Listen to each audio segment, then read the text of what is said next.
अस्सलामुअलैकुम। बोल न्यूज़ पर ज़िमनी इलेक्शन 2025 की खुसूसी ट्रांसमिशन के साथ मैं हूँ शुमाइला अरशद। और जो नताइज हैं उनके आने का सिलसिला शुरू हुआ है। गैर हतमी गैर सरकारी नताइज हैं।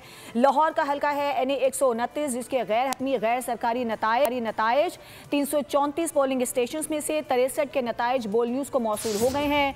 नून लीग के मियाँ नौमान 5,992 वोट लेकर आगे हैं और आज़ाद उम्मीदवार चौधरी अरसलान 3,934 वोट लेकर दूसरे नंबर पर हैं। लाहौर का अहम हल्का है NA 129, जिसके गैर हतमी और गैर सरकारी नताइज आना शुरू हुए हैं। 334 पोलिंग स्टेशन में से 63 के नताइज बोल न्यूज़ को मौसूल हो गए हैं और इन नताइज के मुताबिक नून लीग के मियाँ नौमान 5,992 वोट लेकर आगे हैं और आज़ाद उम्मीदवार हैं चौधरी अरसलान, जिन्होंने 3,934 वोट लिए हैं और दूसरे नंबर पर हैं। ये अहम हल्का जिसके गैर हतमी गैर सरकारी नताइज बोल न्यूज़ को मौसूल हो गए हैं और इसमें जो मुस्लिम लीग नून के उम्मीदवार हैं वो आगे हैं, जबकि दूसरी जानिब जो आज़ाद उम्मीदवार हैं वो दूसरे नंबर पर हैं।